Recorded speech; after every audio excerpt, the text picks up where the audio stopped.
I had just transmigrated into the book when my wife pointed at my nose and scolded me angrily. "Ethan Johnson, I didn't expect you to be so vicious. Ryan is so kind. How could you bear to push him off the cliff? I'm telling you, you must kneel and apologize to him. Donate your kidney to him, or we'll get a divorce." I instantly remembered the original plot. The original owner was clearly being framed. This woman had no evidence, yet demanded I kneel and apologize and wanted me to donate my kidney to her white moonlight. I couldn't hold back and slapped her across the face. "Why won't you donate? Whoever refuses the divorce is a dog." My wife was stunned, holding her face and looking at me in disbelief. I quickly ran through the plot. This woman was my wife, and also the novel's heroine, Sophia Taylor. After graduating from college, she and the original owner started a business together. In just 5 years, the company went public, and the two of them shared billions in assets. But at that point, her first love, Ryan Parker, returned to the country.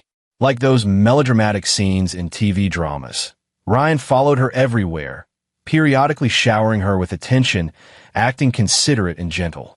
Accomplished Sophia enjoyed being adored and soon promoted Ryan to be her assistant. Ryan and Sophia grew up together, knew her personality and temper inside out, and with his whole green tea act, he had Sophia completely under his control. This little green tea even set up the original woman with a series of frame-ups. He slapped his own face and falsely accused her of hitting him. He deliberately messed up a project to be scolded by the original woman, then ran off to tattle to the heroine. He even pretended to be ill, claiming kidney failure and urgently needing a transplant to survive. Sophia panicked at the news and took the original woman for tests under the pretense of a checkup, only to find that their kidneys just matched. With this startling discovery, Sophia's attitude toward the original woman gradually warmed, as if they had returned to the attentive, tender early days of their romance. For this holiday, she even suggested they go hiking in the countryside. Her true aim was to persuade the original woman to donate a kidney to her white moonlight. The original woman was completely unaware, foolishly thinking her wife had seen the error of her ways and finally returned to the family, and happily agreed to the outing. When Ryan heard about it, he threw a fit, insisting on coming along. Sophia had no choice but to take him. When the three of them climbed to the mid-mountain, Ryan seized a moment when Sophia wasn't paying attention and suddenly shoved the original owner off the cliff. In a panic, the original owner grabbed Ryan, and the two of them tumbled down from the mountainside together. The original owner only suffered some abrasions and was not seriously hurt. Ryan actually wasn't injured either. But how could he pass up such a perfect chance to frame someone? He repeated his trick, colluding with the attending physician David Wilson to lie that his waist was severely injured, that he had lost sensation in his lower body, and that he might be confined to a wheelchair for life. He cried as he accused the original owner of pushing him, of trying to kill him. Sophia flew into a rage, forcing the original owner to kneel and apologize to Ryan, and demanding that his kidney be harvested for Ryan, or she would divorce him. She even threatened to personally accuse the original owner of attempted murder so he would rot in prison. The original owner was a simp to begin with and could do nothing but agree through tears. In the end, he died on the operating table. Only then did Sophia suddenly awaken. Heartbroken and utterly shattered, she cried herself senseless and sank into a deep depression, neglecting the company for a long time. Belatedly, she finally sensed that something was wrong and began to investigate secretly, only to discover that the original owner's targeting of Ryan had been fake. Ryan's waist injury and loss of sensation in his lower body were fake, and even the kidney failure was faked. Sophia went completely mad and locked Ryan up, torturing him to death. When I saw that ending, I burst out cursing. More of this dead person literature. The person is gone. What's the use of regret? Since I've been transmigrated here, and they want me to kneel and apologize and have my kidney harvested, fine, let's see who can outplay whom. At this moment, Sophia's eyes burned with fury. "Ethan, how dare you hit me?" I looked at her like she was an idiot. "Sophia, You already wanted me to kneel and apologize to the other woman and dig out my kidney. So what if I hit you? Isn't it your own fault? The noble lady said she would hit you. So she did. Do I have to pick a time as well? If I were the original bootlicker, I might have been unwilling to lay a finger on her, but I'm not that coward. Why should I indulge her? Not having killed her is mercy on my part. Sophia was completely stunned by my sharp retort. She covered her face, her eyes rimmed red. Not from feeling wronged, but from pure shock and rage. Ethan, you not only hit me, you insulted me. Are you insane? You pushed Ryan down the mountain and thought that was justified? And now you still dare to strike me. Her voice was shrill, trembling with disbelief. Why should I make you apologize, make you donate a kidney? Don't you understand? It's because I got a little closer to Ryan that you kept targeting him. This time you were cruel enough to push him off a cliff, trying to kill him. If I hadn't kindly steadied Ryan for you, if he had called the police, wouldn't you be rotting in prison? I had your best interests at heart, and you treat me like this? I stepped forward, looking at her coldly, and asked calmly, "Where's the evidence?" Ethan, stop bargaining. Sophia took a half step back under my icy stare, but still insisted, "Ryan has been kind since he was a child. How could he possibly lie?" I let out a short laugh and slapped her hard across the face. "So there's no evidence? I'm your husband. We've shared a bed for so many years. And you don't fucking believe me, but you believe an outsider?" Smack! Another slap landed on the other side of her face. "If you actually have the guts, go call the police. The truth will come out once the police investigate." Smack! Another slap, this time knocking her down to sit on the ground. "Or are you saying you dragged me up the mountain and staged all this just to force me to donate a kidney to your little lover? Didn't you say you wanted a divorce? Fine, divorce. Anyone who won't get divorced is a dog, damn it." Sophia struggled to get up from the ground, hair disheveled, cheeks swollen, her beautiful big eyes now full of anger, bewilderment, and barely concealed panic. "No. Ethan, you bastard. Not only did you hit me, you want a divorce too? Is this woman crazy? She was the one who brought up divorce first, and now she's questioning me? Sophia, you were the one who asked for a divorce. Have you fucking lost your memory?" Sophia was momentarily at a loss for words, her face flashing pale, then flushed. I don't care. If you want a divorce, you must apologize to Ryan and you must donate a kidney to save him. Holy shit. This really is a female-targeted world. No wonder emperors have to split their cultivation in half when they arrive. Even the 3 purities get slapped twice. Her logic made me laugh angrily. "Sophia, who do you think you are? You say donate, and it's done?" Leaving aside whether his kidney failure is real, even if it is, can't you look for another donor? Why not get yourself matched, instead of fixating on me?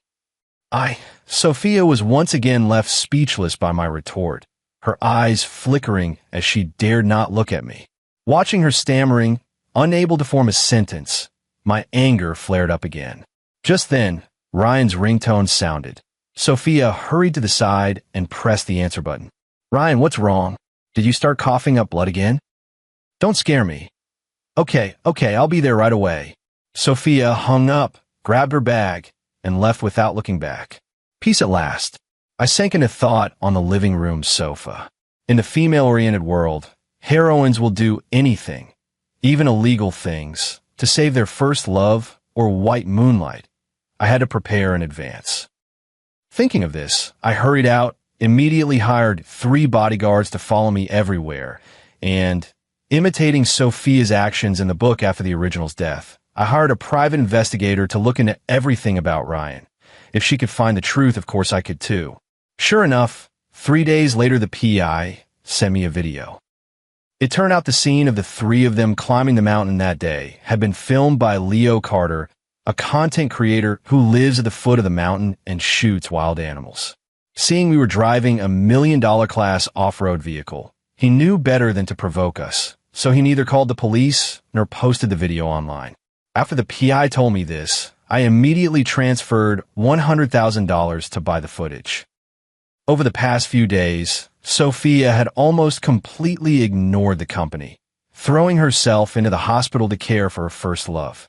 Ryan's social accounts were updated frequently. One day, Sophia was pushing him in a wheelchair outside the hospital. Captioned, "Life may be hopeless, but with you here, everywhere is sunshine." The next day, a tender side shot of Sophia feeding him soup, captioned, "The CEO's sister feeding me herself. Who can understand this kind of happiness?" I was in the office dealing with documents when Sophia called. Her voice was anxious and a little pleading. "Honey, the doctors say Ryan's kidney failure has already triggered complications. I've done the compatibility tests. Mine doesn't match his. The hospital has no suitable donor right now. Only you can save him." This woman really is hopeless. I didn't expect her to actually go and get the tissue typing test done. To save her first love, she's willing to do anything. But this actually makes things easier. I sneered, "Oh, is that so? What does that have to do with me?" The voice on the other end of the phone instantly grew frantic, the tone shooting up. "Ethan, what did you say? Ryan's life is hanging by a thread right now. How can you say something so cold-blooded? We've been together for so many years. I didn't expect you to be this vicious. You're just jealous of Ryan, aren't you? I've told you before, my brother Luke died in an accident when he was little. I've always treated Ryan like my own brother. How long do you plan to make a scene? You need to know that what you'd lose is only a kidney. You won't die. At worst, I'll compensate you more later." I deliberately provoked her again. "What if I say no?" On the other end of the line, Sophia instantly screamed, "Ethan, my patience has limits. Don't push me." I sprawled back in my office chair and said lazily, "I'm going to push you. What are you going to do about it?" The line fell into a deathly silence for a moment. Only Sophia's disordered, heavy breathing could be heard. Clearly her anger had been suppressed to the limit. "Fine. Ethan, I'm warning you one last time. If you don't come to the hospital now, I'll call the police immediately. I'll personally testify and accuse you of deliberate murder. Don't blame me for not honoring our marriage when that happens." Hearing Sophia's final ultimatum, I felt no trace of panic and instead laughed out loud. "Call the police? Accuse me of deliberate murder? Great, that sounds perfect. Sophia, if you're going to call the police, do it. Call them now. If you don't report it, you're the fool." My reaction clearly exceeded Sophia's expectations. She was completely stunned, her presence diminished by half. "You don't think I wouldn't dare?" "I'm not joking with you." I toyed with the pen in my hand, too lazy to tease her further. I actually wanted to deal with Ryan, that little green tea, so I changed tone and smiled. "All right, you just wanted me to come to the hospital, right? I'm coming now. Wait for me." After hanging up, I headed straight for the downtown private hospital with my bodyguard and assistant. I had this kid's leverage in my hand. I want to see how long he could keep up the act. The VIP ward at the downtown private hospital felt vaguely eerie. Ryan was still dutifully playing the weak, dying role, reclining against the headboard with a ruddy complexion and softly wailing. When he saw me enter, a flash of triumph crossed his eyes, quickly drowned by pain and despair. When Sophia saw me, her eyes lit up and she finally let out a big sigh of relief. "Honey, you're finally here." She rose from beside the bed and hurried over to take my hand. "You absolutely must donate a kidney to Ryan today. His condition can't wait any longer." I slapped her across the face so hard the sound echoed through the ward. Sophia was stunned by the blow. Clutching her cheek, she staggered back 2 steps and hit the hospital bed, staring at me in disbelief. "Ethan, you hit me again?" Ryan on the bed was also terrified by the scene, staring at us with his mouth agape. I shook out my wrist and looked at Sophia coldly. "Don't you dare call me honey and spare me that disgusting act. For 3 days you haven't gone home or to the office, and every time you see me you force me to donate a kidney to your little lover. Don't you have any shame?" Sophia's face went pale and then flushed, her whole body trembling with anger. "Ethan, you bastard. I've already told you Ryan and I are innocent. He's like a child to me. Ryan is nearly dying, and you're jealous right now?" Ryan glared at me angrily. "Ethan, what kind of man are you? How could you hit Sophia?" Then he looked so wronged he was about to cry. "I know. It's all my fault for making you misunderstand. But you hitting and pushing me would be one thing. Sophia was only worried about me as her little brother. What did she do wrong? If you're mad, take it out on me. I won't fight back. Ryan's effect as a sweet, manipulative kid crushed Sophia with worry. She hurried over to comfort him. Ryan, you're just too kind. That's why Ethan keeps bullying you. I stormed over and, looking at that nauseatingly fake face, slapped him twice hard. Are you fucking a child? Didn't your elders teach you that children shouldn't butt in when grown-ups are talking? The two slaps were quick and brutal. Ryan's wrong little face was knocked to one side, and his cheek immediately began to swell. He was completely stunned, eyes wide as he stared at me. He probably never expected I'd lay a hand on him in front of Sophia. Ethan, what are you doing? Sophia screamed, hurriedly spreading her arms to block Ryan, glaring at me. How could you lay a hand on Ryan? He's still a patient. What? Didn't he ask for it himself just now? I sneered, flexing my wrist. I fulfilled his request, and now you're unhappy? He seems perfectly fine to me. He even knows how to dodge when hit. Could his illness be fake?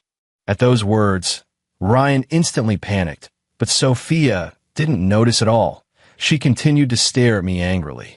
You? What nonsense are you talking? Ryan has been an honest child since he was little. How could he possibly lie? Me talking nonsense? I stepped forward, staring Sophia down directly, my eyes like knives. Sophia, ask him yourself. Am I making it up? Seeing things are going badly, Ryan hurriedly put on a pitiful act, tugging at Sophia's sleeve with a quavering, tearful voice. Sophia, don't fight with Ethan for me. It's all my fault. I don't deserve to take Ethan's kidney. Sophia, don't worry about me. Just let me die in peace. As he spoke, tears fell from his eyes with a pattering sound. Damn it, that conniving little green tea. The moment I saw him put on that show, I couldn't suppress the anger welling up inside me and barked at the bodyguards behind me. Hold Ms. Taylor down. At my command, two bodyguards immediately stepped forward, one on each side, seizing Sophia's arms and pulling her away from the bedside. Ethan, what are you doing? Let me go. Sophia cried, stunned and furious, struggling desperately but unable to break free. Seeing Sophia restrained, the blood drained from Ryan's face in an instant. He looked at me, terror-stricken as my cold smile drew nearer. Ethan, I'm warning you, don't do anything rash. He cowered toward the head of the bed, his voice trembling out of control. Slap, slap, slap. I landed over a dozen slaps on his pretty face, with no mercy, turning Ryan's delicate features into a mess. Blood trickled from the corner of his mouth. He even forgot to fake cry, his eyes full only of hatred and terror. He never expected that the once cowardly, weak me would suddenly become so violent. Ethan, stop. Sophia was held fast by two bodyguards, watching her first love get beaten, her eyes blazing red with panic. You lunatic. Stop right now. If you don't stop, I'll call the police. Little manipulative Ryan finally broke down and roared at me. Ethan, you're hitting me again? I'm calling the police. I'll see you rot in prison. I sneered, snapped my fingers, and my assistant immediately understood and handed over a black bag. I lifted the bag and grinned. You want to call the police? Fine. Let's see if this makes you change your mind. I dumped the dozen or so fake snakes from the bag all over him. The fake snakes were extremely realistic. Taken by surprise, you couldn't tell real from fake. Snakes. There are snakes. The moment the snakes landed on him, Ryan let out an utterly miserable scream. His instinctive fear of snakes made him instantly forget his act and his injuries.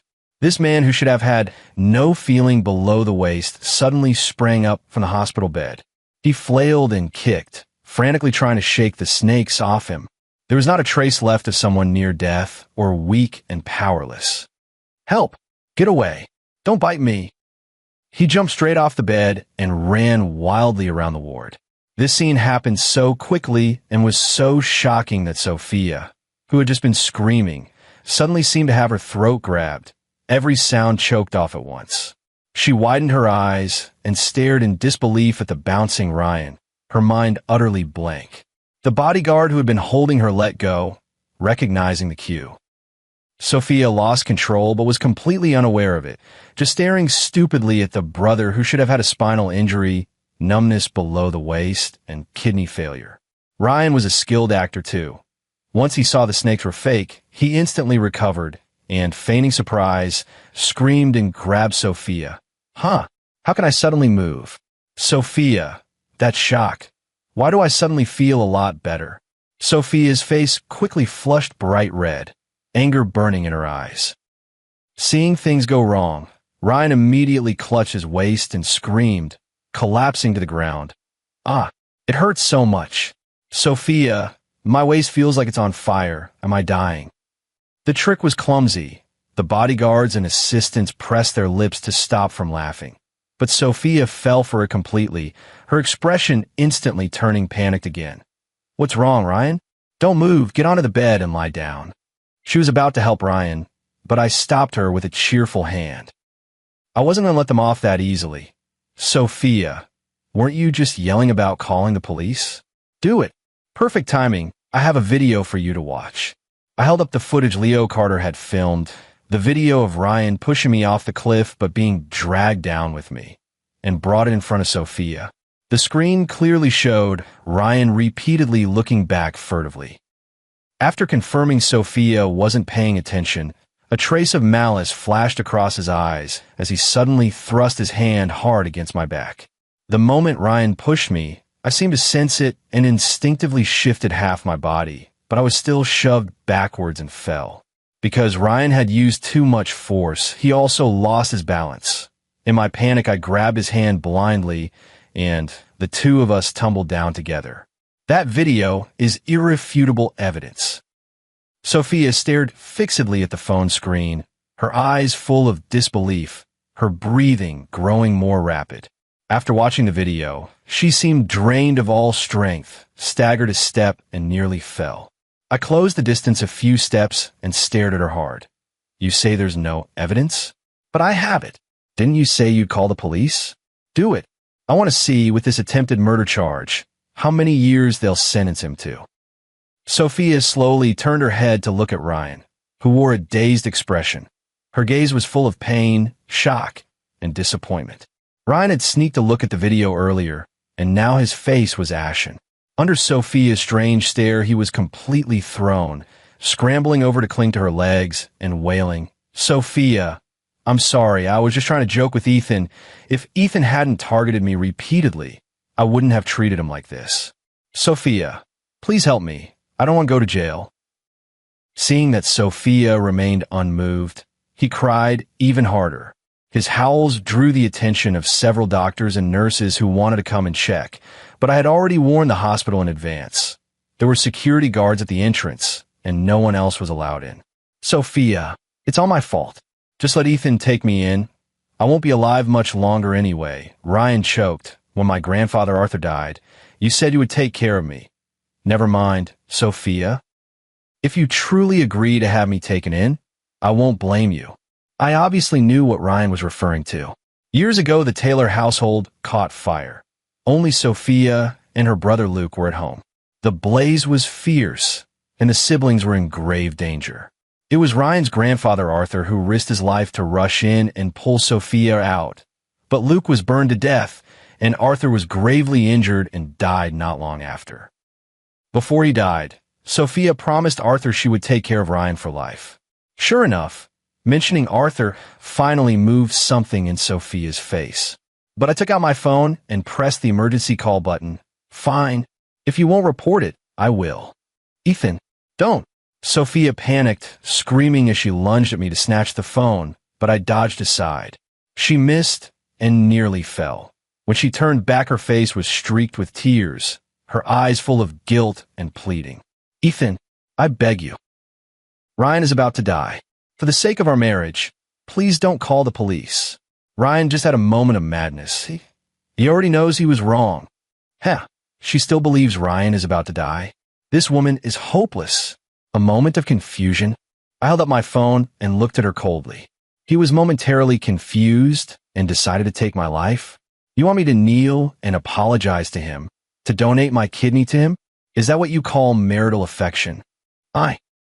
Sophia's face went pale. Her mouth opened and closed, but she couldn't get a single retort out. After a long moment, she fell to her knees with a thud and, crying, grabbed at my pant leg. Husband, Ryan really knows he was wrong. I beg you, please don't call the police. Whatever you want me to do, I'll do it as long as you don't call the police. Husband. She tilted her head up to look at me. Her makeup was already streaked by tears. Even if I called the police, Ryan might not be convicted of intentional homicide. Most likely, it would be aggravated assault. And since I'm not seriously hurt, even a conviction for intentional homicide wouldn't carry many years. It would be better to let them go love and fight it out outside. Seeing the moment was right, I tossed the divorce agreement at her. Fine, I can agree not to call the police. Sign this divorce agreement. The company shares, the house, all assets will be mine. You'll leave with nothing, and I'll spare Ryan's life. I'm only giving you this one chance. Think carefully. When Sophia heard that, she suddenly looked up, tears blurring her eyes, full of disbelief. Leaving with nothing? That would take away everything she had worked for all these years. She instinctively looked at Ryan. He stared at her anxiously, his eyes filled with a desperate will to survive, and he gave her a barely perceptible nod. Sophia's heart gradually went cold. I knew Sophia would agree. In this kind of cruel female-targeted romance world, love trumps everything. As long as the heroine hasn't woken up, the rival male in their hearts is supreme. Even if the male lead hangs himself, the heroine can cast a magic attack to tell him not to swing and hurry down to kneel and apologize to her little lover. Sophia's hand holding the pen trembled continuously. She looked up at me, her face deathly pale, still trying for one last struggle. Honey, you can't do this to me. Can't we not get a divorce? I pretended to turn away, my steps without the slightest hesitation. No, I sign. Sophia's cry, tinged with sobs, rang out behind me, full of despair. I stopped but did not look back. From behind came the faint sound of a pen scraping paper, accompanied by Sophia's suppressed sobs. She knew that once she signed, she would have nothing left, but to protect Ryan, she had no choice. It's signed.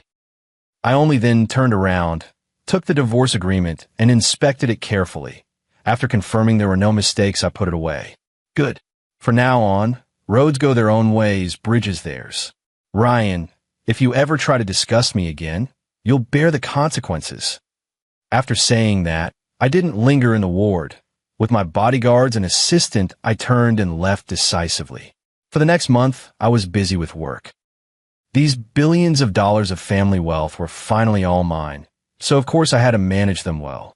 The private detective also sent evidence bit by bit of Ryan and David Wilson colluding and falsifying medical records. Interestingly, after signing the divorce agreement, Sophia sank into pain and remorse. But when Ryan learned she had walked away with nothing, he didn't cling to her as before. Instead, he frequented nightclubs and grew close with those bimbos.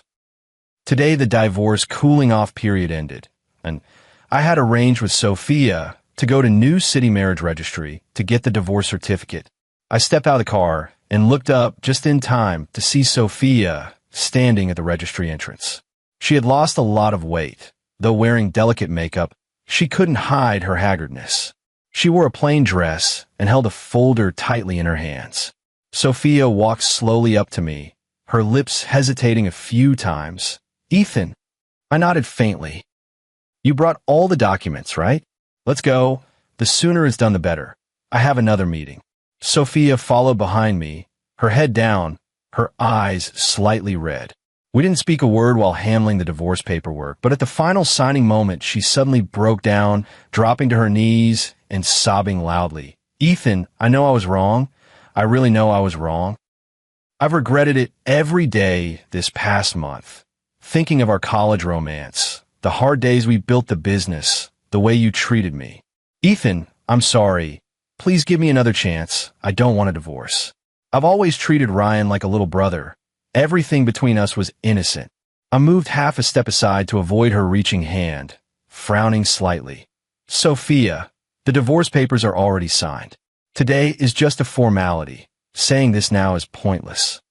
No, she cried even louder, tears falling in big drops. Ethan, I promise I will never contact Ryan again. I'll do whatever you want. Okay? Let's not get a divorce. Her continuous pleas drew the attention of the other people registering and the staff in the hall. My face darkened. Sophia, have you forgotten? The things you did to me for your first love? Slandering me, threatening me, forcing me to kneel and apologize to your first love, even demanding I donate a kidney to him? Sophia, what right do you have now to beg me for another chance?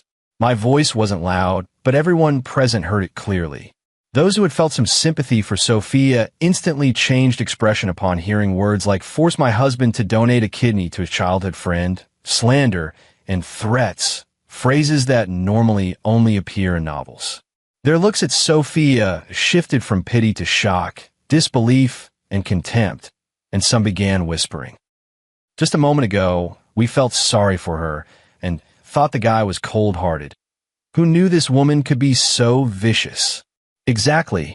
Treating your own husband like this for an outsider, calling him little brother, probably a little lover, right? Ugh, so shameless. Hearing those taunts, Sophia's cheeks flushed crimson. She couldn't bear to stay any longer and, unable to hold her head up, hurriedly signed and left in embarrassment. The moment the divorce certificate was in my hand, I felt a weight lift off me. I'm worth billions now and the CEO of a publicly listed company.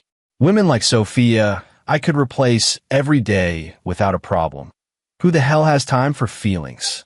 Watching her look shattered made me feel indescribably pleased. With Sophia looking utterly despairing, I slowly got into the CEO's car and, somewhat soft-heartedly, tossed all the evidence I'd gathered at her in one go. Dear ex-wife, consider this my divorce gift to you. After all, we were once married. I'll at least let you die with clarity. Sophia hastily caught the folder. She looked at me, her eyes filled with confusion and a bad premonition. When she pulled the photos out, she froze completely, her body starting to tremble violently. She clutched the pictures tightly, her knuckles whitening from the grip. In the photos were scenes of Ryan and David Wilson drinking, singing karaoke, and soaking their feet, and also sensual shots of Ryan in a bar with women on both arms, wearing the $1 million watch Sophia had once given him. Even if Sophia had been naive, she understood now. She had been deceived, utterly duped by Ryan. Now, she had nothing, stripped clean, while the culprit Ryan was out there living it up. No wonder in recent times Ryan hadn't once called her first. She had been foolishly calling every few days to check on his health. Sure enough, people laugh when they're desperate. Ha ha! Sophia laughed out loud in front of the marriage registry office, doubled over, tears streaming from her eyes. There was no joy in her laughter, only bitter self-mockery and madness. Everyone inside the registry office exchanged bewildered looks at her manic laughter, and murmurs and pointing began to spread. Has this woman gone crazy from a shock? Serves you right. Whoever marries a woman like that is doomed. Tisk, if I had known today would come, I wouldn't have done those shameless things back then. Sophia paid no heed to the gossip. She laughed for a long time, until she could no longer make a sound, then slowly straightened up. She wiped her face roughly with both hands. Her makeup had been ruined by tears, but her gaze grew crazed. She stared fixedly at the triumphant scene in the photo of Ryan with arms around both sides, digging her nails deep into her flesh, forcing the name out between her teeth. Ryan, Ryan. I sat in the car, too lazy to look at her, closed my eyes, and ordered the driver drive. The new intern Chloe Smith has been rather clingy lately. After work she insisted I take her to the newly opened couple's restaurant. Unexpectedly, right at the restaurant entrance, we ran into a scene of drama. Sophia was tugging at Ryan. Sophia looked more haggard than before, with heavy dark circles under her eyes. She stared intently at Ryan, while Ryan was well-dressed, wearing that $1 million watch on his wrist, his expression full of impatience and a desperate eagerness to get away from the entanglement. "Ryan, why have you been avoiding me these past few days? You don't answer my calls or reply to my messages. Tell me, what are those photos all about?" She slammed a stack of photos hard into Ryan's face. Confronted publicly, Ryan looked a little embarrassed, especially when he saw the photos. A flash of panic crossed his eyes, but it quickly turned to annoyance. "Sophia, can you stop making a scene? Besides, nothing happened between us. Haven't you always said we're like siblings? Why are you clinging to me like this?" Sophia trembled with fury. "Ryan, I nearly had my husband's kidney taken out and given to you for your sake. I divorced him. I walked out with nothing. And in the end, you lied to me? You weren't sick at all. I devoted myself to you, and you treated me like a fool, tricking me around and around. Ryan, has a dog eaten your conscience?" At that moment, a plump woman in her 40s, bedecked in pearls and jewels, Marilyn Davis, strutted out of the restaurant. She frowned and glared coldly at Ryan. "Ryan, what's going on?" "Still not handled." When Ryan saw Marilyn, his face immediately put on a fawning smile. "Baby, it's nothing serious, just a childhood friend causing a little misunderstanding. I'll sort it out right away. Baby, you go in and order first." Marilyn glanced at Sophia and said impatiently, "To deal with a clingy bitch like this, you need to slap her twice. I'm only giving you 5 minutes. If you disturb my appetite, I'll break your third leg." With that, she snorted and sashayed back into the restaurant, her waist swaying. After watching Marilyn go in, Ryan turned to Sophia, his face completely cold. "Sophia, you're now out on the street with nothing left. What? Do you still think you're that high and mighty Ms. Taylor? So what if I lied to you? Who told you to be so damn stupid and so easy to deceive? Your own husband doesn't trust him, yet you believe whatever I say. And you were planning to dig your husband's kidney out for me.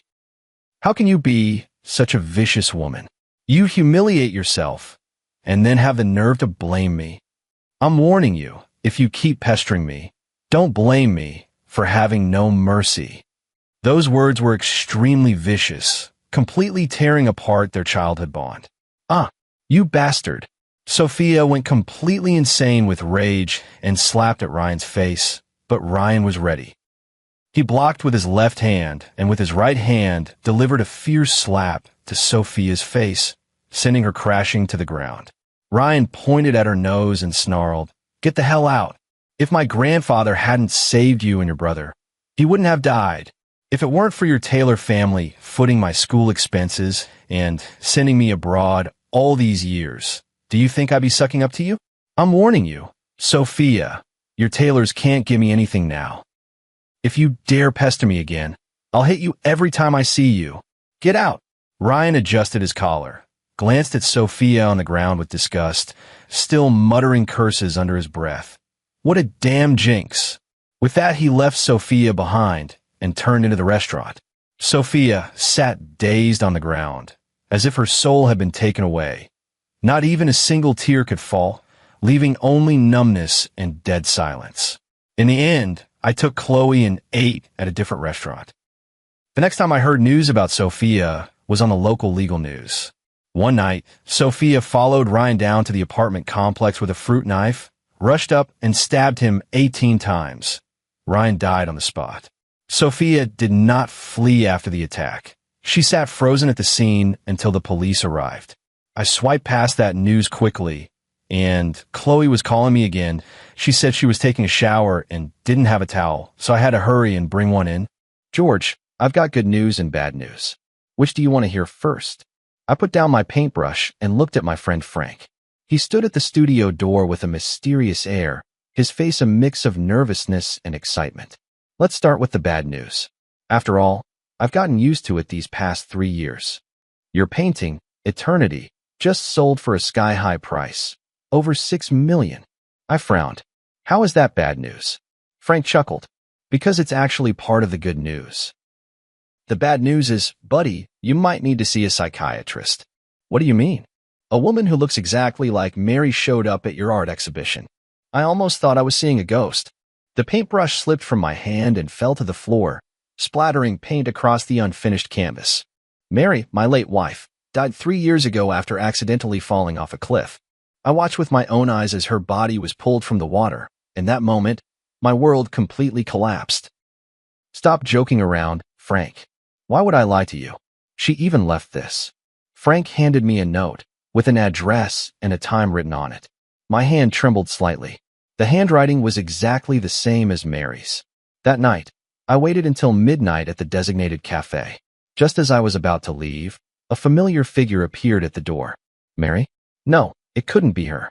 But every gesture of that woman, from the tips of her hair to her fingertips, was a shadow of Mary. George, it's been a long time.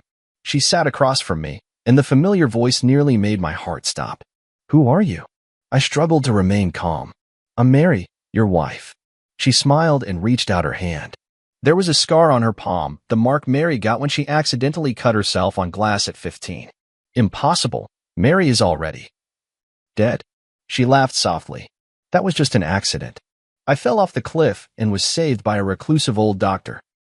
I lost my memory from the injuries and only recently remembered everything. As she spoke, tears began to fall with an expression I knew all too well, the look Mary wore whenever she felt wronged. I know it's hard to believe, but I really am Mary. I couldn't believe my eyes. The shade of lipstick Mary loved most, the faint little mole beneath her left ear, the unconscious habit of rubbing her ring while speaking. Everything was so familiar. Are you really Mary? She nodded and took a small box out of her bag. This is the proof. Inside the box was the first piece of jewelry Mary ever designed. A sapphire ring, the only one of its kind, never mass-produced. I brought it with me that day because I wanted to surprise you. I suddenly stood up and pulled her into my arms. 3 years of longing surged over me like a tide. I held her tightly, afraid that if I let go, she would disappear again. On the way home, she told me about her experiences over the past 3 years. She was rescued by an old doctor in the mountains, lost her memory due to a severe head injury, and lived in a remote mountain village for more than 2 years. It wasn't until she happened to see a poster for my art exhibition that her memory gradually returned. The next day, I took her to see Frank. Oh my God, it really is you, Mary. Frank stared in astonishment, eyes wide. Frank, it's been a long time. She greeted him with a smile, exactly as I remembered. Frank pulled me aside and whispered, Man, this is unbelievable, but I really believe it's her. Who else but Mary could call me by my childhood nickname so accurately? That was something only the two of you knew. A week later, Mary officially returned. We held a small welcome party for her. Her mother was so overwhelmed that she fainted, and when she woke up, she clung to her daughter and refused to let go. But that night, I noticed the first sign that something was off. Mary never ate mangoes because she was severely allergic. Yet the returned Mary absent-mindedly tasted a mango dessert and was perfectly fine. Aren't you allergic to mangoes? I asked. She paused for a moment, then quickly laughed and said, Oh, that old Chinese doctor cured my allergy. He's really amazing. I nodded, but in my heart, I marked the first question mark. Is this really my wife? A month passed quickly, and Mary blended perfectly into our lives. She knew the location of every item in the house, remembered our shared memories, and could even accurately name friends we hadn't contacted in years. But those subtle feelings of discord kept growing. For example, the real Mary liked to listen to classical music, especially Debussy, while designing jewelry. But she would always unconsciously hum along to pop songs. Mary always habitually used her left hand to hold chopsticks, even though she knew it was wrong. She just couldn't change. But she was a standard right-handed user. The most obvious difference appeared that night when I accidentally caught her smoking in the bedroom. The real Mary hated the smell of smoke. Even when I came home from social events with a faint scent of cigarettes, she would frown. When did you start smoking? I stood at the doorway, my voice soft. She was clearly startled, hastily snuffing out the cigarette. This is a herbal cigarette for treating insomnia, prescribed by an old Chinese doctor. I nodded, not pressing further, but the doubts in my heart only grew deeper. The next day, I went to find Frank. Help me check if, in the past 3 years, plastic surgery technology has advanced enough to achieve this level. Frank's eyes widened. You mean, she's not Mary? I'm not sure, but there are always some things that don't add up. 2 days later, Frank brought news.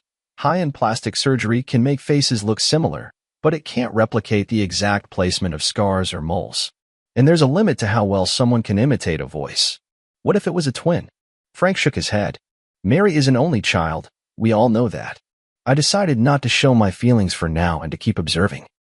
A week later, Mary's mother came to my house with astonishing news. "George, Mary is going to have a baby," my mother-in-law told me excitedly. I stood there stunned. Before we got married, Mary had been diagnosed with uterine hypoplasia. The doctor had made it clear she could never get pregnant. This was our shared secret. Not even my mother-in-law knew.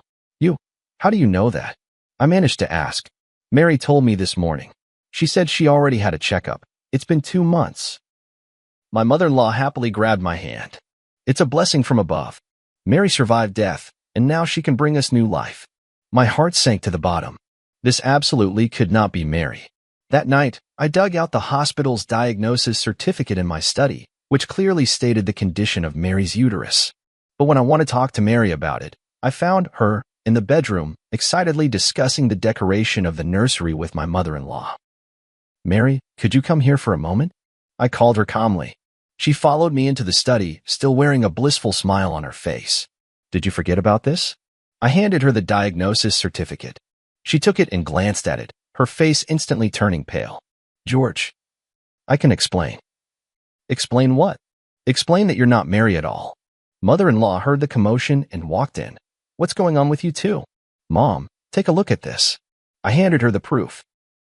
My mother-in-law read it, then looked at Mary in astonishment. "What's going on?" "Mary, you can't have children." "Of course she can," I sneered, "because she's not Mary at all." My mother-in-law's face changed dramatically. "What nonsense are you talking about?" "I can explain." She hurriedly grabbed my mother-in-law's hand. "That old Chinese doctor not only saved my life, but also cured my uterine problem. It's a miracle, truly." My mother-in-law looked at me, then at her, hesitating. "George, you're being too paranoid." My mother-in-law finally took her daughter's side. "Mary has come back with great difficulty. You should cherish her, not doubt her." "Yes, George, I know this is hard to accept, but miracles do happen." Tears welled up in her eyes. "Haven't we always wanted a child? Now we can finally have our own baby." I looked at her face, identical to Mary's, yet I became more certain in my heart. This woman was not my wife. "All right, I believe you." I smiled, deciding to go along with their story for now. Let's wait together for this miracle to happen. That night, I secretly contacted a private detective. My mother-in-law gladly accepted her daughter's explanation, even suggesting she move in with us to take care of Mary during her pregnancy. Outwardly, I agreed, but inside I grew even more wary. This was no coincidence. There had to be some kind of plot. "Mom, haven't you always lived in Haicheng? Won't it be hard to get used to living here?" I probed cautiously. "For my grandson, I'm willing to endure any inconvenience," my mother-in-law said firmly. I noticed a fleeting unnatural expression on Mary's face. Could the truth be connected to my mother-in-law? On the 3rd day after my mother-in-law moved in, I discovered more suspicious details. For example, the real Mary never drank coffee, but she and my mother-in-law often enjoyed it together. Also, Mary's favorite movie was Roman Holiday, but she claimed to prefer Titanic. The strangest thing is, Mary used to despise her cousin Tom when she was alive, but now he visits frequently and chats and laughs with Mary as if they're old friends. I told Frank about these discoveries. "Buddy, things are getting more and more suspicious," Frank frowned. "Are you sure you want to keep going like this? Why not just expose her directly?" "It's not the right time yet. I want to find out what they're really after." The private detective's investigation also made progress. The so-called old Chinese doctor who had saved Mary did not exist at all, and Mary's whereabouts over the past 3 years were completely untraceable. More importantly, the private detective uncovered a shocking fact during the investigation. Mary's cousin Tom was deeply in debt from gambling, and the painting Eternity under my name, worth over $6 million, was his only hope for quick cash. "They're after your painting," the private detective asserted, "and this fake Mary is likely a professional identity fraudster, hired to win your trust." I took a deep breath and decided to take the initiative. That afternoon, I pretended to go out, but secretly returned home and hid in the study. Sure enough, Mary and her cousin Tom were whispering to each other in the living room. "It's taking too long," Tom said irritably. How much longer until he sells the painting? Don't worry, she soothed him. I'm already pregnant, and now he completely believes I'm Mary. In a little while, I'll say I want to move to a better neighborhood for the sake of the baby, and then we'll naturally need to sell the painting to raise money. You're really pregnant? That wasn't part of the plan. It was an accident, but it works to our advantage. George wants a child so badly. Does Annie know the truth? She only knows we're trying to scam money, not the specific plan. But she hates George, thinks he caused her daughter's death, so she's more than happy to help. I clenched my fists. So my mother-in-law had always believed that Mary's accident was somehow my fault. In fact, we did argue over something trivial that day, and Mary stormed out in anger. I didn't try to stop her. But I never imagined it would be the last time I'd see her. You don't actually have feelings for George, do you? Tom suddenly asked. She was silent for a moment. It's just part of the job. Besides, I owe you, and I won't go back on my word. Good then. Don't forget how we're splitting the money once we get it. Their conversation confirmed my suspicions. This was all an elaborate scheme, with my eternity as the target. In the days that followed, I pretended everything was normal while secretly making preparations. I contacted the police, arranged for evidence-gathering equipment, and found the last piece Mary had left before she died, a silver necklace that had never been made public, engraved with an anniversary date only the two of us knew. 2 weeks later, my art exhibition was held as scheduled. As planned, Mary brought up the idea of moving, hinting that I could sell eternity. I pretended to agree and said I would auction the painting on the last day of the exhibition. This is a surprise I prepared for you, I said on the eve of the exhibition, taking out a delicate box. To celebrate the new life we're about to begin. She opened the box in surprise, and inside was the silver necklace. It's beautiful, thank you. She smiled as she prepared to put it on. Wait, I stopped her. Aren't you going to look at the engraving on the back? She turned the necklace over, and her face suddenly went pale. What's wrong? Don't you like it? I asked, feigning ignorance. No, I really like it. It's just, I'm a bit moved. She forced a smile, but didn't know how to explain that she couldn't recognize the significance of that date. See you tomorrow. Get some good rest, and don't forget to wear this necklace. I kissed her forehead and whispered in her ear, after all, this is your final design. Her body visibly stiffened for a moment, but she kept smiling. Of course, I cherish it very much. Tomorrow, the truth will come to light. On the day of the exhibition, the place was packed with people. My painting, Eternity, was displayed in the most prominent spot, right next to the last batch of jewelry designs Mary had created before her death. Mary held my arm, flawlessly playing the role of my wife as always. She had even gone out of her way to wear Mary's favorite white dress and the silver necklace I had given her last night. My mother-in-law and Tom were there too. The three of them exchanged glances from time to time, clearly waiting for the perfect moment. Frank appeared as planned, pretending to be extremely interested in Eternity and asking me about the auction details. The auction will begin promptly at 4 in the afternoon, I replied with a smile. This painting means a great deal to me, and I hope it finds someone who truly appreciates it. Mary immediately chimed in. Yes, although it's hard to part with it, this is a necessary decision for our future. I noticed she glanced at Tom, who gave a barely perceptible nod. At 3:30 in the afternoon, the projector in the center of the exhibition hall lit up. This was the special segment I had arranged. Ladies and gentlemen, I stood in front of Eternity. Before the auction begins, I'd like to share a little story about this painting. Mary's photo appeared on the projection screen, a group picture from her last birthday party before she passed away. 3 years ago, my wife Mary died in an accident. I created this painting, Eternity, in her memory. The woman in the painting has her back to the viewer, forever gazing into the distance, symbolizing a longing I can never reach. A soft sigh rippled through the crowd. Mary stood beside me, matching my words with a sorrowful expression. However, a month ago, a miracle happened. I turned to look at Mary. My wife came back. The whole room erupted in astonishment, and many people curiously sized up, Mary. This is my wife, Mary. I took her hand and stepped forward. Back from the dead, it's truly the greatest blessing heaven could have given me. She smiled and nodded to everyone, while my mother-in-law and Tom stood by with smug expressions. However, my tone suddenly shifted. Amidst my joy, a question arose. Is she really Mary? The entire room fell silent. Mary's hand trembled slightly in my palm. So, I did some investigating. The projector switched to a set of comparison photos. On the left was the real Mary. On the right was a photo of her. They look exactly the same, don't they? But I clicked the remote, and the photo was enlarged, the details highlighted. The position of the piercing on the left ear was slightly different, the arch of the eyebrows subtly varied, and the fine lines at the corners of the eyes ran in different directions. These are details that even professional plastic surgery cannot fully replicate. Mary tried to pull her hand away, but I held on tightly.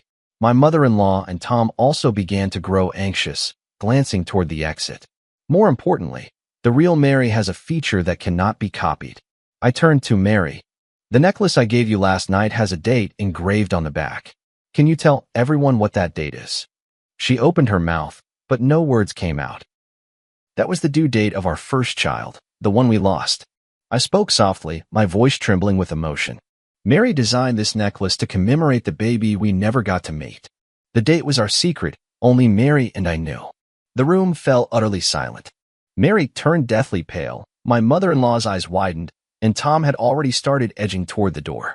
What surprised me even more, I continued, was that the real Mary could never get pregnant due to an underdeveloped uterus. Yet this, Mary claims she's already 2 months along. I let go of her hand and took a step back. So, who are you really? A flicker of despair flashed in Mary's eyes, but she quickly regained her composure. I am Mary, it's just that old Chinese doctor. The non-existent old Chinese doctor, right? I sneered. Just like the non-existent amnesia, the non-existent miraculous recovery. I turned toward the projection screen. Let's see the truth. The screen played the secretly recorded video of her conversation with Tom, their discussion on how to swindle eternity, clearly audible. This isn't. She tried to explain, but my mother-in-law had already rushed forward. Who are you really? My mother-in-law screamed. You're not my daughter? Auntie, stop pretending, I said calmly. You know she's not Mary. You just wanted to get back at me, didn't you? My mother-in-law's face turned pale. I didn't know she was going to impersonate Mary.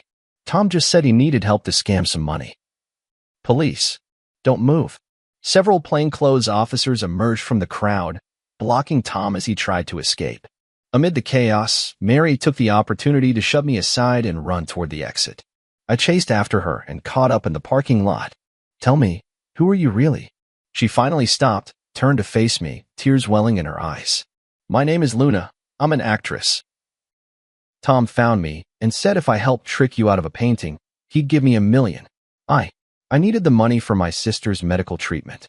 Why did they choose me? Why Mary? She shook her head. I don't know. They gave me a lot of information, photos, videos, even your chat logs. I was just following the script. The police arrived and took her away. I stood where I was, gazing at the distant sky, my heart a tumult of emotions. Back in the exhibition hall, the crowd had already dispersed, leaving only Frank and a few police officers.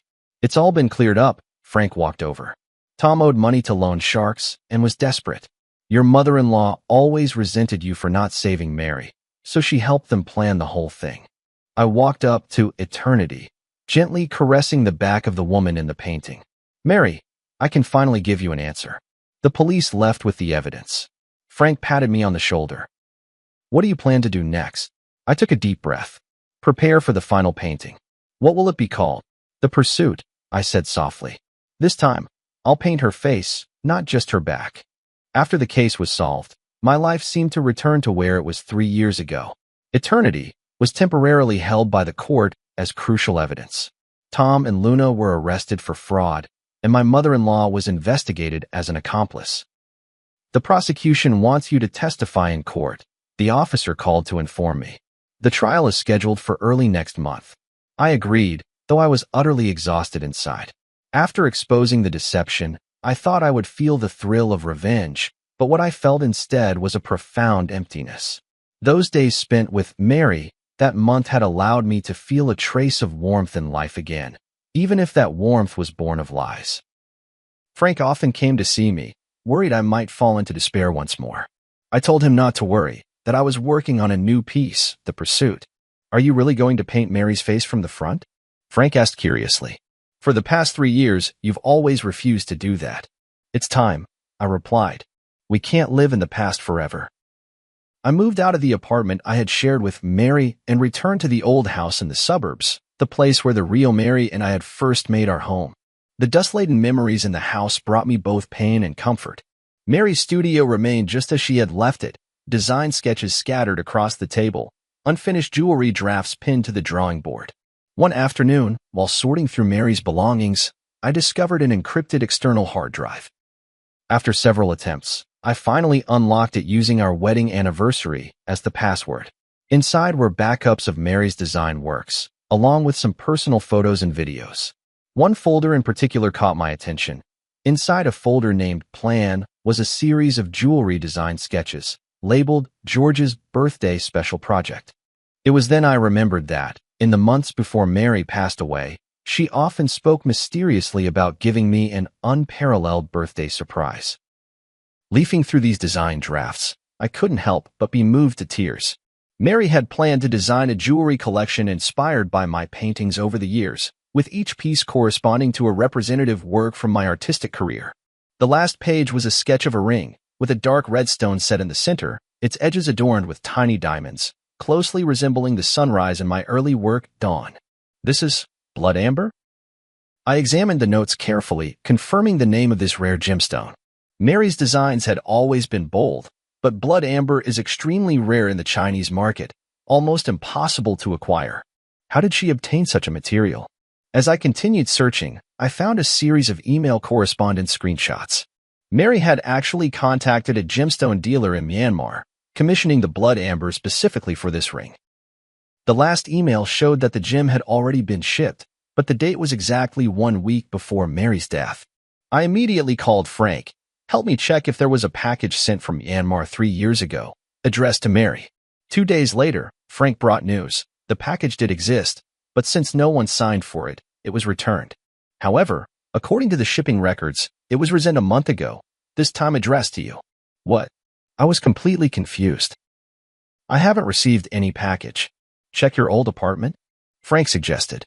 Back at my old apartment, the manager told me there was indeed a package, but it had been signed for by Mary. She said it was a surprise for you, so she didn't notify you, the manager explained. This meant Luna had taken the blood amber. I rushed to the detention center and requested to see Luna. Separated by glass, she looked much more haggard than the last time we met, but still wore that face so similar to Mary's. What are you doing here? She asked coldly. A month ago, you signed for a package from Myanmar. There was a blood amber inside. I want to know where it is. She looked surprised. How did you know? Tom asked me to sign for it. He said it was some precious gem. He took it. My heart sank. Tom was deep in gambling debt. A precious blood amber would be a windfall for him. He had probably sold it long ago. That blood amber is very important to me, I said softly. It was the last gift my wife left me. Luna was silent for a moment, then suddenly said, maybe it's not that bad. Tom said the stone has flaws, its value is greatly reduced, and he hasn't found a suitable buyer yet. Hope was rekindled. If Tom hadn't sold the blood amber yet, maybe there was still a chance to get it back. Do you know where he might hide it? Luna hesitated for a moment. He has a safe deposit box in a self-storage facility on the east side of the city. After getting the address, I immediately contacted the officer in charge of the case and explained the situation. Since Tom was involved in a large sum of money, the police quickly approved the search request. Mr. George, we've found the safe deposit box, the officer said over the phone. Inside, we did find the blood amber you described, as well as some other evidence. A few hours later, I retrieved the blood amber at the police station. It was even more beautiful than I had imagined. Within the dark red core, wisps of mist seemed to swirl, shifting strangely under the light. This was the birthday gift Mary had so carefully chosen for me, waiting for 3 years. Back home, I carefully placed the blood amber beside the canvas of the pursuit. The painting was already more than half finished, Mary's face emerging from the blur into clarity, yet it still felt like something was missing. Watching the blood amber glimmer faintly under the light, I suddenly understood how I should complete the painting. The creation of the pursuit entered its final stage. I decided to break convention and incorporate the blood amber into the artwork. This would not only be a portrait, but a hybrid piece that fused painting with the art of jewelry. Are you sure you want to do this? Frank frowned. That blood amber is priceless. That's exactly why, I said firmly. Mary chose it for me. She wanted to inspire an unparalleled masterpiece. I will fulfill her wish. For 2 whole weeks, I worked day and night, neglecting sleep and food. I cut the blood amber into thin slices and inlaid them at the spot of Mary's eyes on the canvas, making her gaze truly come alive. I used a special technique to blend the surrounding paint, creating a harmonious transition with the gemstone. From certain angles, the entire painting seemed to be imbued with life, and Mary's expression would shift depending on where the viewer stood. On the day I finished the piece, Frank brought news. Luna had been sentenced to 3 years in prison, but due to her good attitude in confessing, she might serve only a year and a half. Tom, involved in multiple fraud cases, was sentenced to 7 years. My mother-in-law, as an accomplice, received a suspended sentence. The case is finally over, Frank said. Are you planning to exhibit your painting? Yes. Next month there will be a solo exhibition at the National Art Museum, and The Pursuit will be the grand finale. The curator couldn't stop praising this piece, believing it represents the innovative direction of contemporary art and marks the pinnacle of my career. Indeed, this painting, which incorporates Mary's jewelry design concepts, is in some sense a creation we made together. On the eve of the exhibition, I checked the arrangement in the gallery alone one last time, making sure every piece was perfectly lit and positioned. When I reached The Pursuit, I couldn't help but stop and gaze at it. Mary's face was vividly lifelike, her eyes inlaid with blood amber gleaming under the spotlight, as if she were smiling at me. For the first time in 3 years, I faced her directly, no longer painting only her back. Mr. George, a stranger's voice called from behind. Sorry to disturb you, but the gallery has been cleared. He turned around to see a young woman dressed in the museum's staff uniform. And you are? I'm the new curator, responsible for security in your exhibition area, she explained with a smile. I really like your work, especially this piece, The Pursuit. Thank you. I nodded. I'll be leaving soon. She didn't leave, but continued to gaze at the painting. That red gem is beautiful, almost as if it's alive. It's blood amber, I explained, a very rare gemstone. I know, she said softly. Top-grade blood amber from Myanmar, containing plant fossils, extremely rare. I looked at her in surprise. You know a lot about jewelry? She smiled. I study jewelry design. I'm just working part-time here. For some reason, Mary suddenly came to mind. She, too, had an almost obsessive passion for and expertise in gemstones. If you don't mind me asking, who is the woman in this painting? She asked. My wife, I replied. She passed away 3 years ago. She was a jewelry designer. I'm very sorry, she said sincerely, then gestured toward the blood amber. This gem must mean a great deal to you. It was the last birthday gift she chose for me before she died, but I only found it recently. She nodded thoughtfully. Setting it into her portrait is the best way to remember her. For some reason, talking with this unfamiliar woman brought me a strange sense of calm. Perhaps it was her love for jewelry that reminded me of Mary. Sorry, I have to continue my rounds. She glanced at her watch. See you tomorrow, Mr. George. See you tomorrow, I replied, watching her leave. On the way home, I felt an unusual peace. The completion of The Pursuit seemed to mark the end of my search for Mary as well. Not forgetting, but remembering her forever in another way. The next day, the exhibition's opening ceremony attracted numerous figures from the art world and the media. The Pursuit undoubtedly became the center of attention, with people marveling at this innovative form of artistic expression. Amid the crowd, I noticed that curator standing aside, watching as well. Sunlight streamed through the skylight of the gallery, falling upon her, and for a fleeting moment, I thought I saw Mary's shadow. No, I shook my head, warning myself not to be deceived by mere resemblance. There would never be another Mary in this world, just as there would never be another unique blood amber. After the exhibition, The Pursuit was purchased by an anonymous collector for an astronomical price. I donated all the proceeds to a foundation supporting students in jewelry design, establishing a scholarship in Mary's name. Life slowly moved forward, and I began to accept new commissions and create new works. Occasionally, I would think of that curator with a unique insight into jewelry, wondering if she was still working at the art museum. Until one day, I received an email from HL. There were no words, only an image. A sketch of a ring design, the style strikingly similar to Mary's unfinished series. My heart raced as I replied immediately. Who is this? The response came quickly. Yesterday, you brushed past me by the cafe on the street corner, but you didn't recognize me. If you want to know more, wait for me at the museum entrance at noon tomorrow. Is it that librarian? How could she have a design so reminiscent of Mary's style? Filled with anxiety and anticipation, I decided to accept the invitation and find out for myself. The next day at noon, I arrived at the art museum half an hour early. The sun was shining, and small groups of visitors were coming and going from the exhibition hall. But there was no sign of the mysterious person. Just as I began to suspect this might be some kind of prank, a faint trace of perfume drifted by, a scent unfamiliar to me, yet it inexplicably reminded me of Mary. Mr. George, thank you for coming. The voice behind me made me turn around. It was the curator. Today, she wasn't wearing her uniform, but a simple white dress, completely different from Mary's style when she was alive. Did you send the email? I asked directly. She nodded. There are some things I want to tell you, but not here. Will you come with me? We walked through the small park beside the art museum and arrived at a secluded cafe. The whole time, I kept observing her. Her mannerisms, the way she walked, none of it resembled Mary. Yet her sensitivity to detail and her focused attention gave me a strange sense of familiarity. Who are you, really? The moment we sat down, I couldn't wait to ask. My name is Nicole. She looked me straight in the eye. I'm Mary's student. This answer caught me off guard.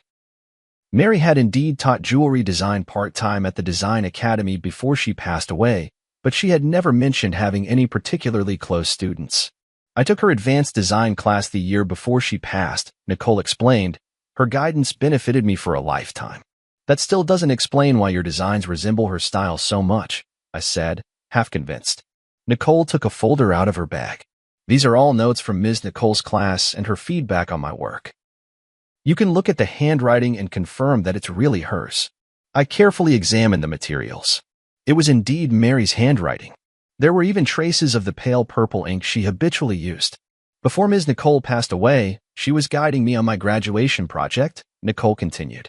The theme was interwoven light and shadow, blending Eastern and Western aesthetic elements. She gave me a lot of valuable advice, and even showed me a sketch from a private project she was working on at the time. George's special birthday project? I blurted out.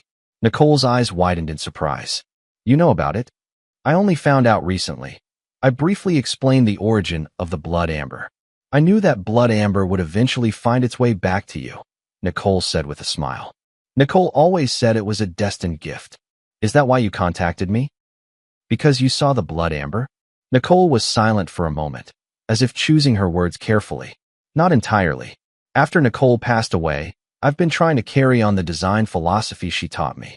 Some time ago, I happened to see the news about your eternity being stolen, and then I saw someone impersonating Nicole. I thought I should tell you a few things. She took a letter out of her bag. This is the last letter Nicole gave me after class before she passed away. She said if her surprise plan went smoothly, I should show you this letter. If anything went wrong and she was gone, I should still make sure you see it. I took the envelope. It was indeed Mary's handwriting, and it read, "To my dearest husband." The envelope had already been opened. I didn't know what was in the letter at the time. I just kept it as Nicole instructed, Nicole explained. It wasn't until I saw the news that I opened it. I hope you won't blame me. I carefully took out the letter paper and unfolded it to read. Dear George, if you are reading this letter, perhaps my surprise plan has gone awry. Don't worry, it's just that the plan has changed, and the form of the gift may be different now. The blood amber I picked for you is said to be known as the Eye of Rebirth. Legend has it that looking at the world through it reveals truths that are often overlooked. I hope it can become a turning point in your artistic career, leading you to see new possibilities. All these years, your paintings have always depicted backs, as if you're afraid to face something head-on. I hope this gemstone will give you the courage to paint the front, to capture true emotions. No matter what happens, please remember, love does not disappear, it merely changes form, like this blood amber, which, after millions of years, transforms from resin into a gem, yet still shines. Forever loving you, Mary. The handwriting became a bit messy at the end, as if written in a hurry. I stroked the paper, as if I could feel Mary's emotions at that moment. Thank you, I said, my voice choked with emotion. This means a lot to me. You're welcome. I'm just fulfilling Ms. Nicole's request, Nicole said with a smile. Actually, there's one more thing I'd like to ask your help with. What is it? I'd like to apply for the Mary Scholarship you established, she said, taking a design portfolio out of her bag. This is my graduation project, combining Ms. Nicole's ideas with my own innovations. As I flipped through the portfolio, I was surprised to find that while these designs bore traces of Mary's influence, they also possessed a unique style and innovative touches. In particular, a series called Metamorphosis cleverly combined jewelry with transformable elements, allowing the pieces to change form according to the wearer's mood and occasion. This is outstanding, I praised sincerely. Mary would be proud of you. A hint of joy flashed in Nicole's eyes. Really? I've always worried I couldn't live up to her expectations. You've already moved beyond the learning stage and developed your own style. That's exactly what she hoped to see. As we talked, sunlight streamed through the window and fell on Nicole. In that moment, I seemed to understand something. When Mary spoke of love changing its form, perhaps she wasn't just referring to the blood amber, but also to her passion for art and its legacy. Luna tried to impersonate Mary by mimicking her appearance, but she could never truly replicate who she was. Nicole, on the other hand, looked nothing like Mary, yet she inherited a part of her artistic vision and spirit. Perhaps this is the true gift Mary left me, not the blood amber, but a new possibility, a path out of the past. Nicole's graduation exhibition was held in a small gallery. Though the space was modest, it was exquisitely arranged. Her works were divided into 3 series, representing the past, the present, and the future, forming a complete narrative. This is a brilliant idea, I sincerely praised. From tradition to contemporary and then to the future, it showcases the evolution and possibilities of jewelry design. Nicole smiled and nodded. This was inspired by teacher Nicole. She always says that good design should look back at history, be grounded in the present, and look forward to the future. As I walked through the exhibition hall, I noticed a special display case in the corner, containing only one piece, a seemingly simple ring with a small red gemstone set in the center. This is. I leaned in to read the label, which said, in memory, dedicated to teacher Mary. Yes, I made it from a small piece of blood amber I bought with my own savings, Nicole explained. It can't compare to the quality of yours, but it's also from Myanmar. I examined the design of the ring closely.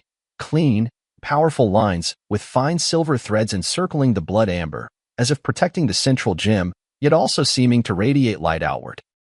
This is very similar to Mary's final design style, I said softly, but it also has your own unique touch. I wanted to create a piece that could both commemorate teacher Nicole and showcase my own style, Nicole explained. The blood amber represents her influence, while the outer design is the direction of my own development. The exhibition attracted quite a few industry insiders, including some well-known figures from the jewelry design world. After viewing the exhibition, an older female designer approached Nicole and offered her an internship opportunity. I stood by, genuinely happy for Nicole. In the evening, as the exhibition was drawing to a close, Frank arrived as well. Seeing me with Nicole, he gave me a knowing smile.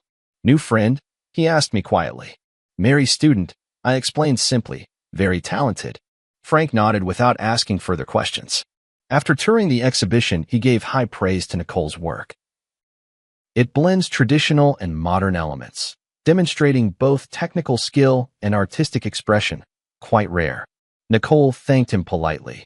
This wouldn't have been possible without the guidance of teacher Nicole and teacher George. After the exhibition, the 3 of us went to a nearby restaurant for dinner. During the meal, Frank talked about recent trends in the art market, while Nicole shared her insights on contemporary jewelry design. The conversation was light and pleasant, and I realized it had been a long time since I had relaxed and chatted with others like this.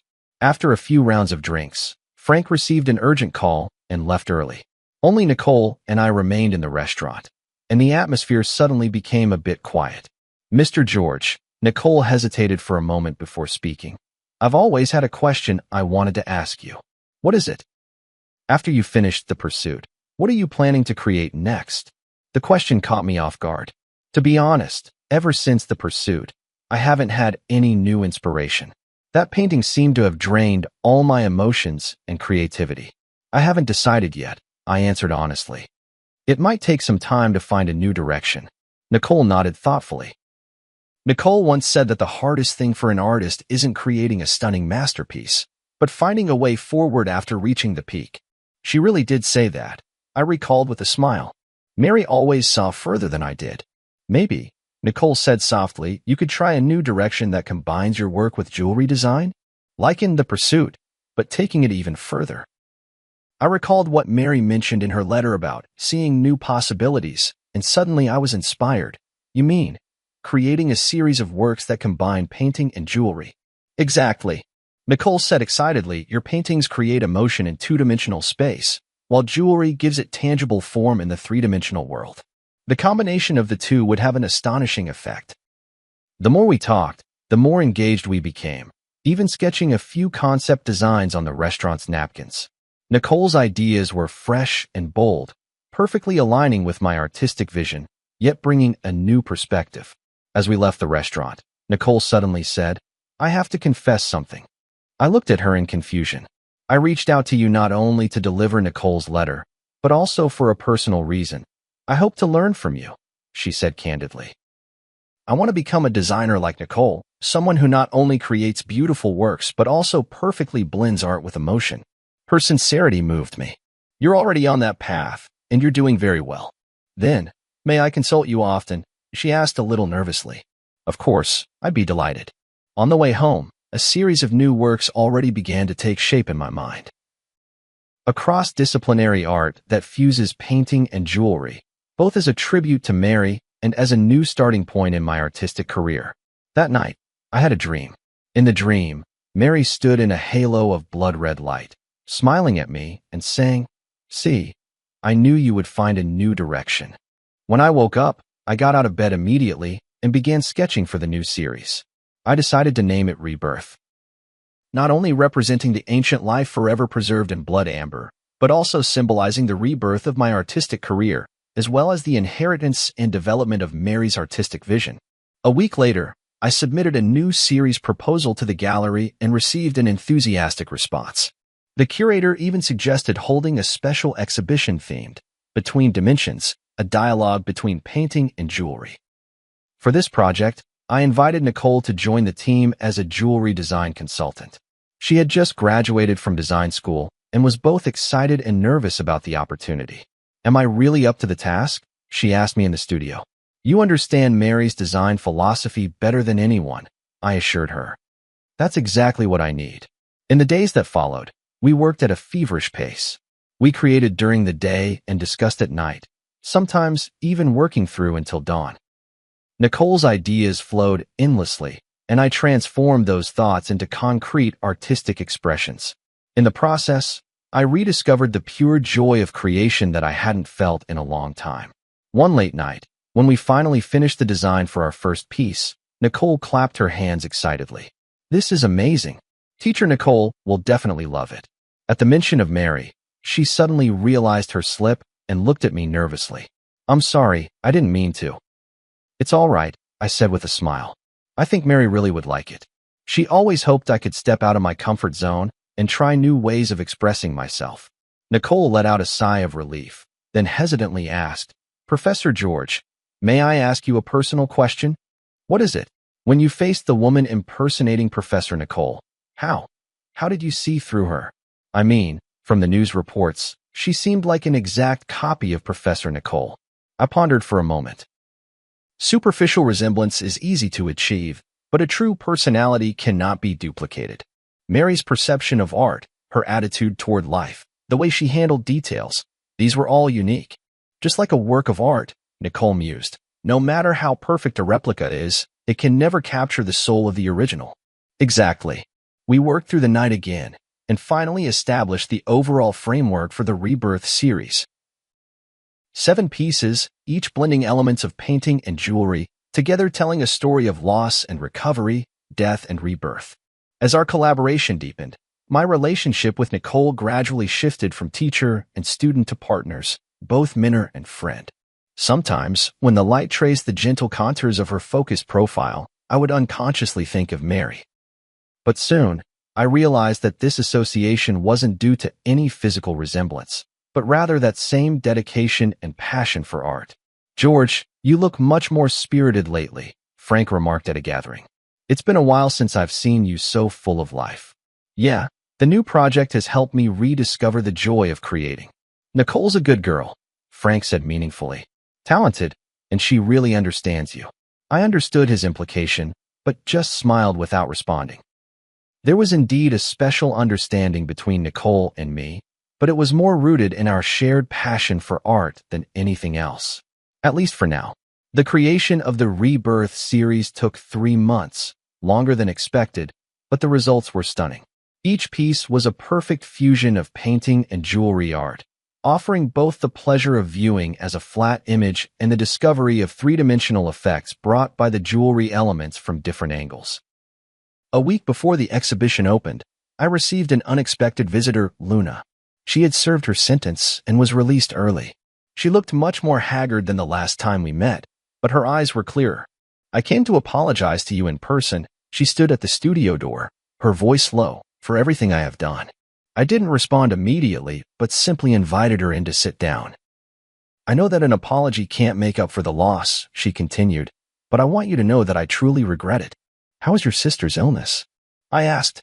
She looked up in surprise. You know. I guessed. You said you needed money for a reason, and I think that must have been true. Yes, she nodded. My sister's surgery was a success, and now she's fully recovered. For the past 3 years, I've been thinking about how to make up for my mistakes.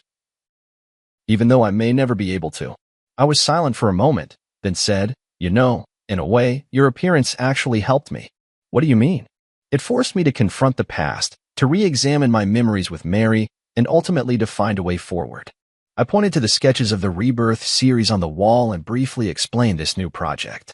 Luna listened quietly, a look of genuine respect in her eyes. I'm glad you were able to find a new beginning from that nightmare, she said at last. I hope I can find my own path to rebirth as well. As she left, she handed me a small package. These are some simple pieces of jewelry I made in prison.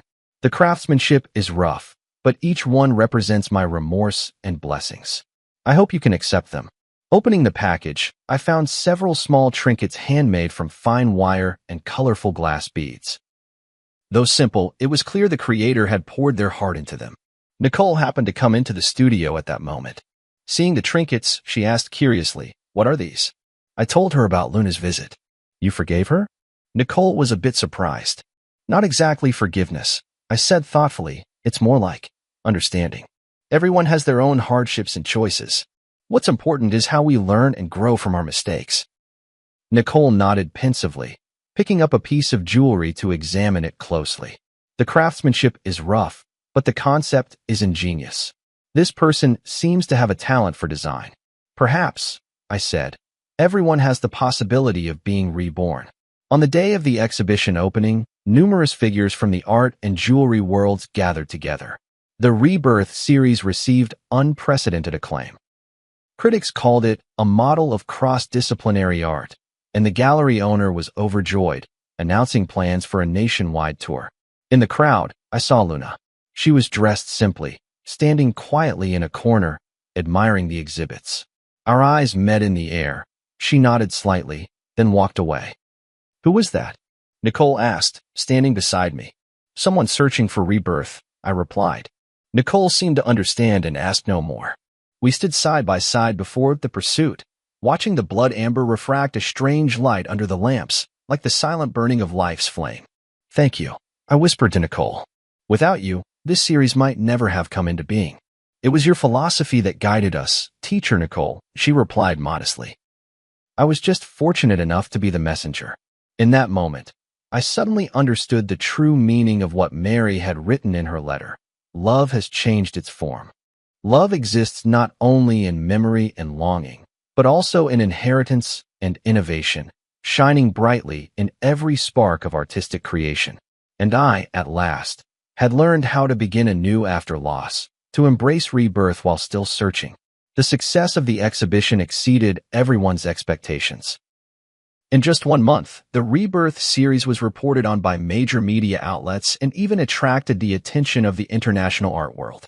A renowned auction house extended an olive branch to me, hoping to include several pieces in their annual highlight auction.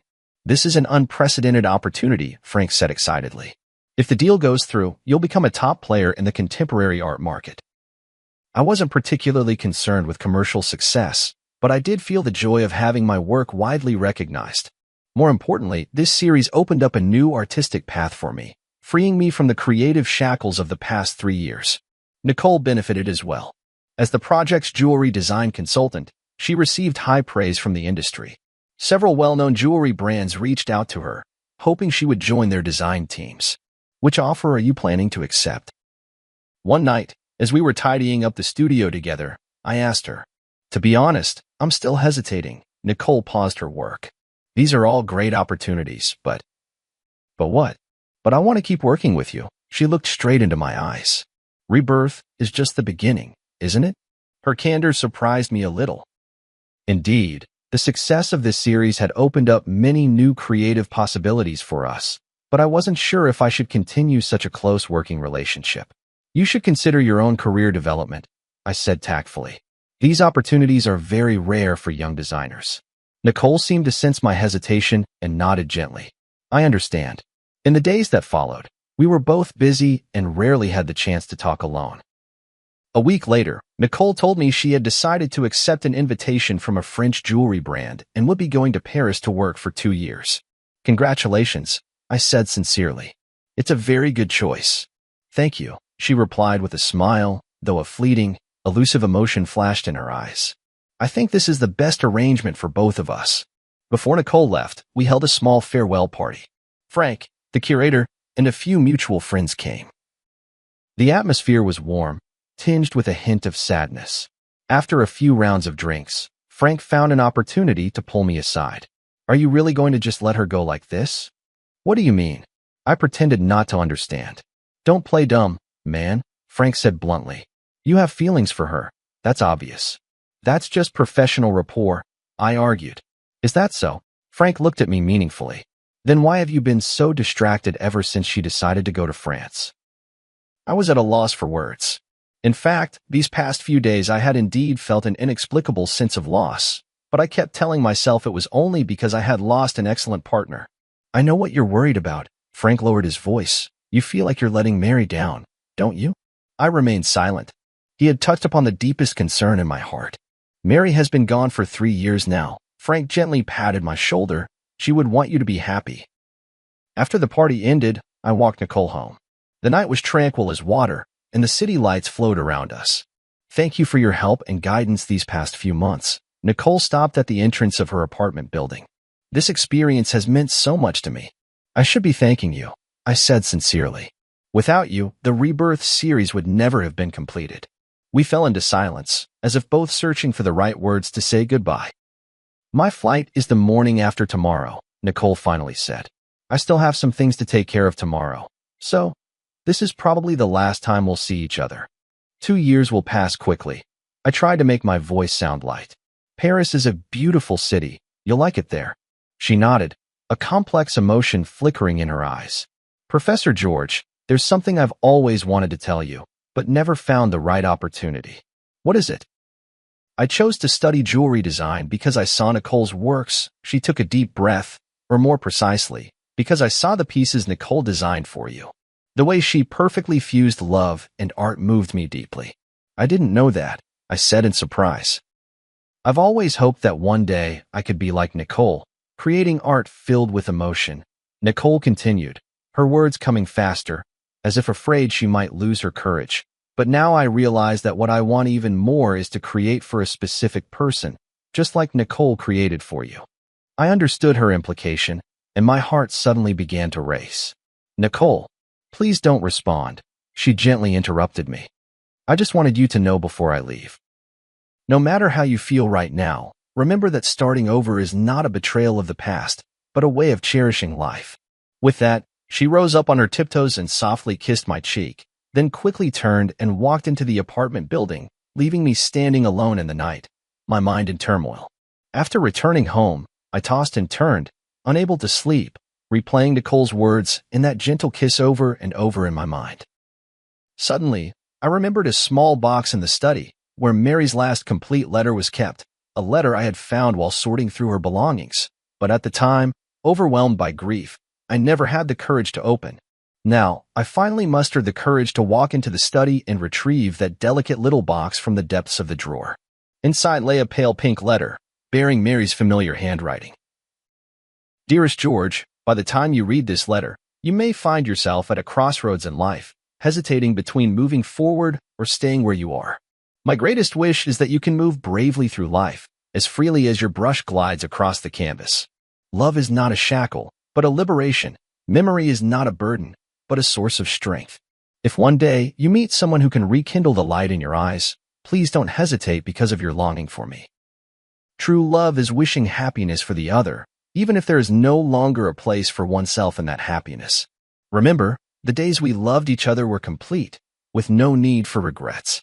And now, it's time to paint a new picture, my beloved.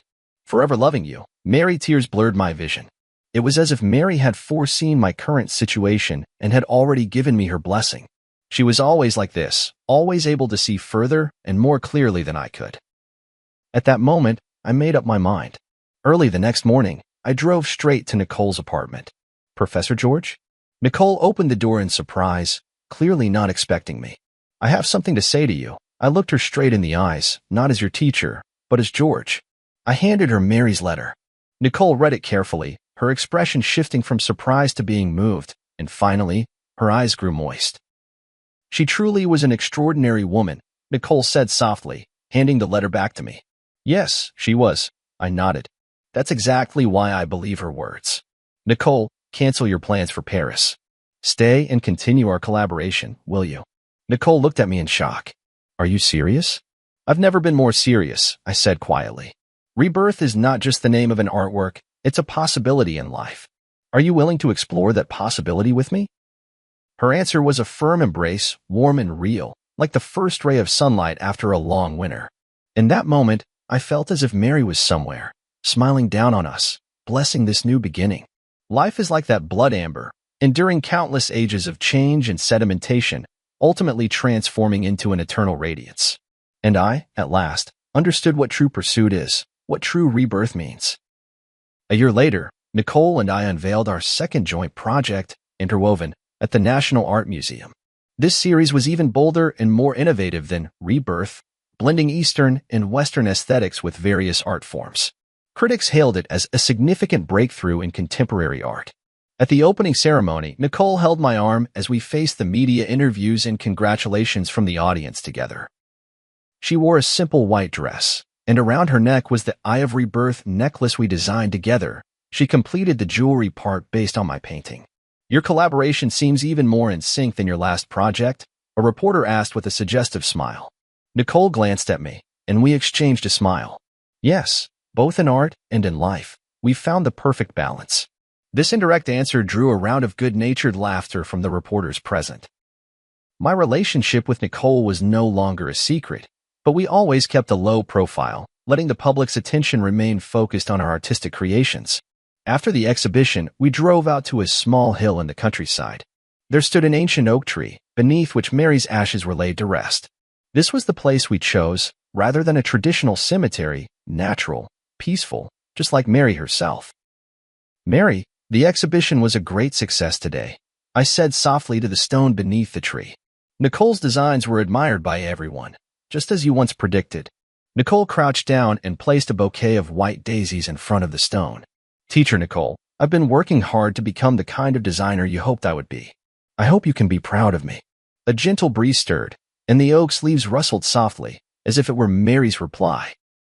On the way back, Nicole suddenly said, I've been thinking about something. What is it? If that woman who pretended to be Ms. Nicole hadn't appeared, you might never have found the blood amber, never created the pursuit, and we might never have met. Her words made me fall into deep thought. Indeed, it was the series of events triggered by that deception that ultimately led to everything now. It feels as if, in the unseen, some force has been orchestrating it all. Perhaps that's the irony of fate, I said softly. Sometimes, the worst beginnings can lead us to the best endings. When I returned home, I received an unexpected package. Upon opening it, I found a delicate little box containing a handmade ring. Though simple, the craftsmanship had improved greatly compared to the pieces I had seen before. There was a note attached. Mr. George, Thank you for your kindness and understanding a year ago, which gave me the courage to start over. Now I have found a job at a small jewelry shop, and my life is gradually getting back on track. This ring represents my gratitude, and I wish you happiness and well-being on your new path. Luna, I handed the ring to Nicole. After examining it carefully, she remarked, her skills have improved a lot. She truly is talent. Some mistakes in life shouldn't become permanent scars, I sighed. Everyone deserves a second chance. That night, we sat in the studio, discussing ideas for the next series. Nicole suddenly proposed a bold idea. I was thinking, maybe we could try connecting the different stages of our work to create a complete narrative.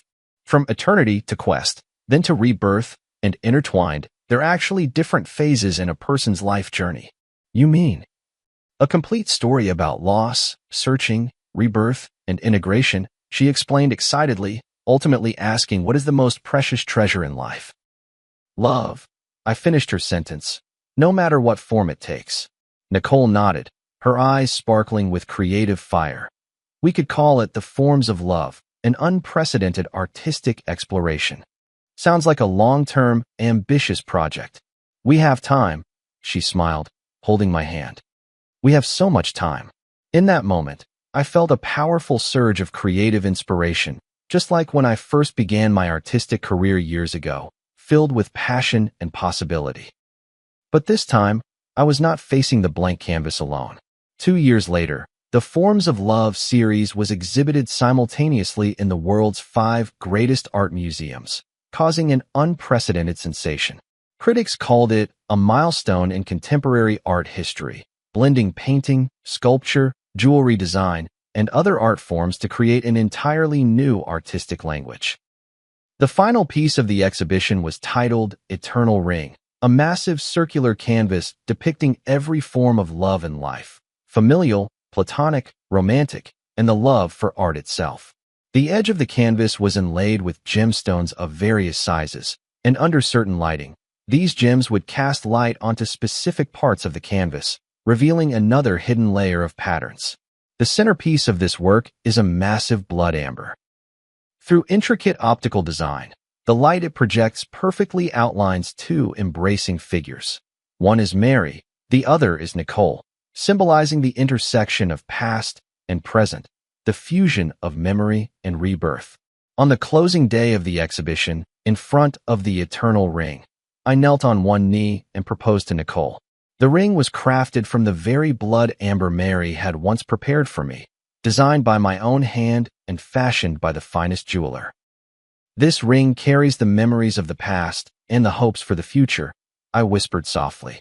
Nicole, will you be the eternal ring in my life? Her tears sparkled under the spotlight. I will. Amidst the cheers, I remembered what Mary once said, love does not disappear, it merely changes its form. Yes, love does not disappear. It exists in memories, in art, in every rebirth and new beginning. It traverses time and crosses space, like that blood amber which, after millions of years, still shines, forever retaining the original warmth and brilliance of life. This is the answer I have been searching for all along. Between loss and gain, between seeking and rebirth, love remains constant, only appearing in different forms along the journey of life. And all we need to do is bravely accept this gift, no matter how it comes to us. On the day of the wedding, the sky was a clear, washed blue. Beneath the ancient oak tree that had watched over Mary, we exchanged our vows. A gentle breeze stirred, making the leaves whisper as if blessings were drifting in from another world. No matter when or where, Nicole said softly, we'll always remember that it was she who brought us together. Yes, I squeezed her hand, and we will always cherish this gift. In the brilliant sunlight, the blood amber ring gleamed, radiant as life itself, enduring the passage of time, yet still shining bright.